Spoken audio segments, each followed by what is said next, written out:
नमस्कार, मैं हूं आपके साथ नावेद माजिद और आप देख रहे हैं सी न्यूज़ भारत। वक्त हो चुका है न्यूज़ बुलेटिन का, जिसमें हम जानेंगे कि कहां बंद मकान में लगी भयंकर आग। साथ ही जानेंगे कि छत्तीसगढ़ के मुख्यमंत्री भूपेश बघेल ने किस प्रत्याशी के समर्थन में किया जनसंपर्क। इन सभी खबरों पर चर्चा करेंगे विस्तार से।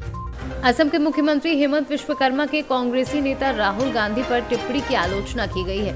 हेमंत विश्वकर्मा ने उत्तराखंड में 11 फरवरी को एक रैली को संबोधित करते हुए राहुल गांधी को लेकर आपत्तिजनक टिप्पणी की थी। कांग्रेस पार्टी के आजमगढ़ जिले के लालगंज विधानसभा के कांग्रेस पार्टी के वरिष्ठ नेता संतोष राय और प्रदेश कार्यकारिणी सदस्य राजबली राम ने इसकी आलोचना की है। मैं राजबली राम, सदस्य प्रदेश कार्यकारिणी उत्तर प्रदेश। मुझे इस बात को सुनकर और जानकर बड़ा ही दुख हुआ है कि एक राज्य का मुख्यमंत्री इस प्रकार की बातें करता हो कि भारतीय संस्कृति की दुहाई देने वाली भाजपा पार्टी का वह सदस्य आज भारतीय संस्कृति को पर कुठाराघात कर रहा है और उसको तार-तार कर रहा है, ये पूछ करके कि माननीय राहुल गांधी किसके पुत्र हैं। उसे ये नहीं पता है कि जिस देश का प्रथम प्रधानमंत्री पंडित जवाहरलाल नेहरू, उनकी पुत्री माननीय स्वर्गीय इंदिरा गांधी जी थी, उसके पौत्र के विषय में पूछा जाए कि वो किसके पुत्र हैं। शर्म की बात है ऐसे मुख्यमंत्री के द्वारा कही हुई बात को। उसे ये नहीं ज्ञान है कि भारतीय संस्कृति में किसी के माँ बाप किसकी औलाद है, ये पूछने का अधिकार उसे नहीं है। मैं तो कहता हूँ कि उसको भी अपने ज्ञान नहीं होगा कि मैं किसका पुत्र हूँ। अगर उसको अपना ज्ञान है तो वो दूसरे के पुत्र को भी जाने कि किसी की औलाद है, वह भी एक देश के प्रधानमंत्री का वंशज है। उसे नॉलेज नहीं है कि भारतीय संस्कृति क्या है और भारतीय इतिहास का भी उसे ज्ञान नहीं है। प्रथम तो उसे भारतीय इतिहास को ज्ञान प्राप्त करना चाहिए और ऐसे मुख्यमंत्री को माननीय अपने प्रधानमंत्री जी से कहना चाहूँगा, उनसे निवेदन करना चाहूँगा, ऐसे निकम्मे और अज्ञानी पुरुष जो वहाँ असम का मुख्यमंत्री, उसे तत्काल उसे बर्खास्त कर देना चाहिए।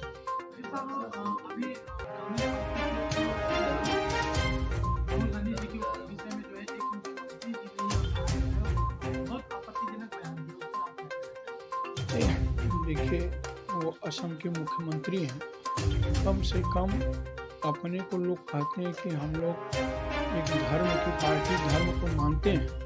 तो भारतीय संस्कृति यह नहीं है कि किसी के बाप को, माँ बाप को या उसके परिवार को यह पूछा जाए कि यह किसके लड़के हैं। और ऐसे व्यक्ति के जिसके पिता ने देश के लिए अपने खून को बहा दिया, जिसकी दादी 32 गोलियां खा करके देश के लिए शहीद हो गई, वह अपने भाषण में कही थी कि मेरे खून का कतरा, एक एक कतरा देश के काम आवे।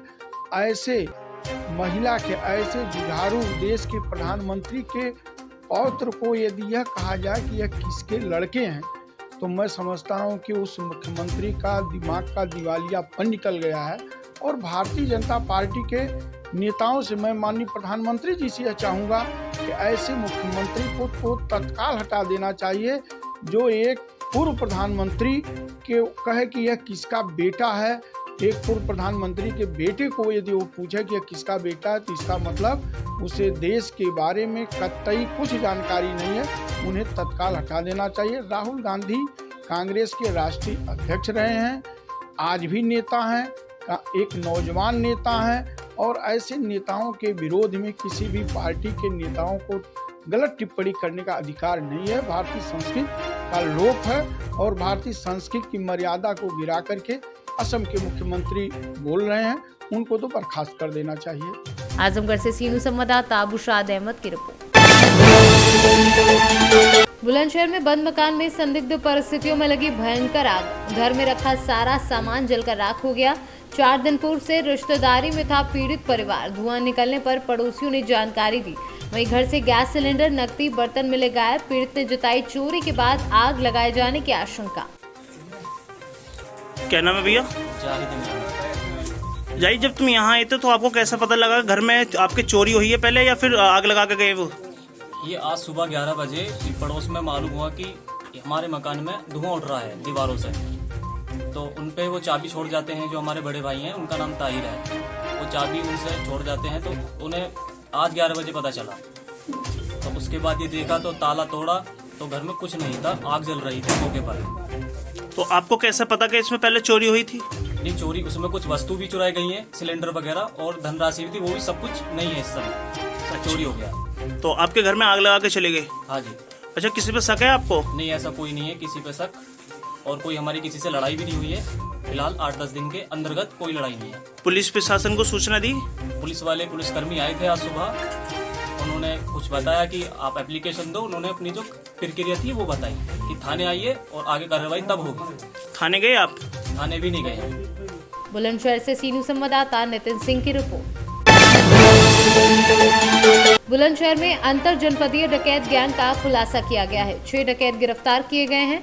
बुलंदशहर, हापुड़ और अलीगढ़ की आधा दर्जन डकैती की वारदातों का पुलिस ने खुलासा कर दिया है। घर का दरवाजा खुला देखकर डकैत बोल देते हैं घर में धावा। वहीं यमुनापुरम कॉलोनी समेत जनपद में हुई डकैती की 2 वारदातों का भी पुलिस ने खुलासा किया है। देखिए, 6 सदस्यीय सातिर डकैत किस्म के अपराधी हैं जिनकी बीती रात गिरफ्तारी की गई है और ये बहुत ही सातिर किस्म के हैं। इनका गैंग लीडर आसिफ गाजियाबाद का रहने वाला है, जो थाना मसूरी के मुगल गार्डन कॉलोनी में वर्तमान में रह रहा है। 14 मुकदमे इसके विरुद्ध डकैती और गंभीर धाराओं के पूर्व से दर्ज रहे हैं और इस गैंग में कुल 6 सदस्य गिरफ्तार हुए हैं, जिसमें 3 बागपत के हैं, 1 खुर्जा देहात बुलंदशहर का है, 1 मेरठ का है और आसिफ गाजियाबाद का है। उल्लेखनीय यह है कि इनके द्वारा पिछले 1 माह के भीतर 2 घटनाएं थाना कोतवाली देहात के यमुनापुरम कॉलोनी में कारित की गई थी।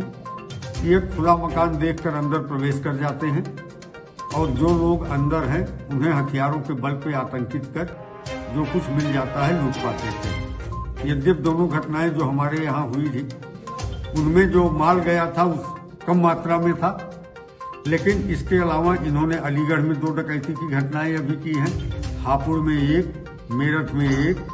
तो इस तरह से अंतर जनपदीय स्तर पर ये बहुत ही सक्रिय होकर के आपराधिक वारदातों को अंजाम दे रहे थे। इनकी गिरफ्तारी के साथ ही इनके कब्जे से असलहे बरामद हुए हैं और कैश बरामद हुआ है। तो इस तरह से एक महत्वपूर्ण उपलब्धि है और पुलिस टीम जिसने इनको गिरफ्तार किया है उसमें हमारी स्वास्थ्य टीम का बहुत महत्वपूर्ण योगदान है। महीनों तक तमाम तकनीकी साक्ष्यों का सहारा लेते हुए इस गैंग का अनावरण करना। गैंग के पास एक स्कॉर्पियो है, उसी में बैठ के जाते हैं, अच्छी कॉलोनियों में प्रवेश करते हैं और जहां इन्हें लगता है कि कोई घर खुला है या कमजोर किस्म के लोग दिखाई देते हैं उसके लिए घर में घुस के अंदर से दरवाजे बंद कर वारदात कर चंपत हो जाते हैं। सर, ये कुछ पता चला कि 6 लोगों का कैसे कंट्रोल बना? ये एक्चुअली पूर्व में जेलों में बंद रहे थे, तो उसमें जेलों में बंद रहने के दौरान अलग अलग समय पर अलग अलग व्यक्तियों से आपस में संपर्क हुआ, फिर इनका एक अपना गैंग बन गया है और ये गैंग मुरादाबाद तक डकैती की घटनाएं डालता है। 25,000 रुपए की पुरस्कार राशि स्वास्थ्य टीम को प्रदान। बुलंदशहर से सीनू संवाददाता नितिन सिंह की रिपोर्ट। जनपद फतेहपुर के हुसैनगंज विधानसभा में आज छत्तीसगढ़ के मुख्यमंत्री भूपेश बघेल का हेलीकॉप्टर हदगाम की धरती पर उतरा और हुसैनगंज विधानसभा से कांग्रेस प्रत्याशी शिवकांत तिवारी के समर्थन में उनको जिताने की जनता से अपील करते हुए सीधे भाजपा पर निशाना साधा और बोले कि प्रधानमंत्री किसान को 500 रुपए देकर गर्व महसूस करते हैं, जबकि छत्तीसगढ़ में कांग्रेस सरकार किसानों से 2 रुपए किलो गोबर खरीदकर 30,000 रुपए महीने का मुनाफा किसान को देती है। फतेहपुर से सीनू संवाददाता शहनशाह आब्दी की रिपोर्ट। इंदौर नगर अहिरवार समाज 11 पंच कमेटी द्वारा मंदिर जीर्णोद्वार और शिलान्यास उद्घाटन दानदाताओं का नागरिक अभिनंदन व समाज के वरिष्ठ जनों का सम्मान समारोह का आयोजन किया जाएगा।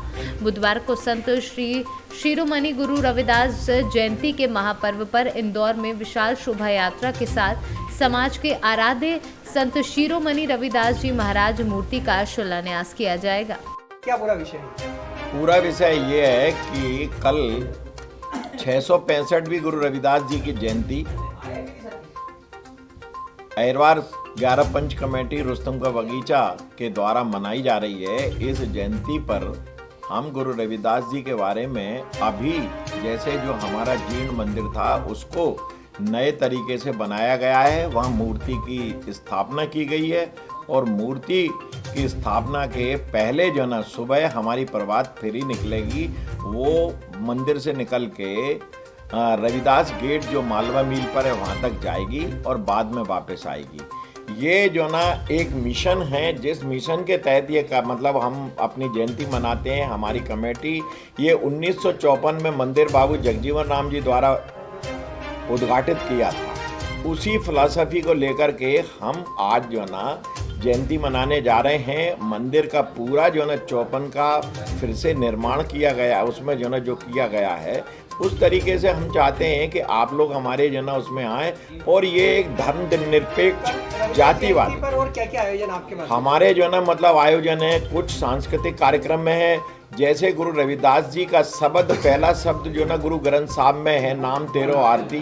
तो गुरु सिखों के साथ में गुरुवाणी का कार्यक्रम होगा 12 बजे से, जिसमें सभी राजनीतिक पार्टियों के लोग हमारे जिनको आमंत्रित किया गया है, धर्मों से जो ना मुसलमानों को, सिखों को, जैनियों को, सभी लोगों को आमंत्रित किया गया है। कल शाम को हाँ, क्या शोभा यात्रा भी निकलेगी? नहीं, शोभा यात्रा नहीं निकलेगी। वो तो जो केवल जो है ना प्रसादी का कार्यक्रम रहेगा। आपका नाम और पता? मेरा नाम विजय सिंह यादव जाटव, अध्यक्ष अपना विशेष सलाहकार इंदौर अहरवार 11 पंच कमेटी। इंदौर से सी न्यूज़ संवाददाता सुरेश बैरागी की रिपोर्ट। फिलहाल के लिए इस न्यूज़ बुलेटिन में इतना ही। देश और दुनिया की तमाम खबरों के लिए देखते रहिए सी न्यूज़ भारत।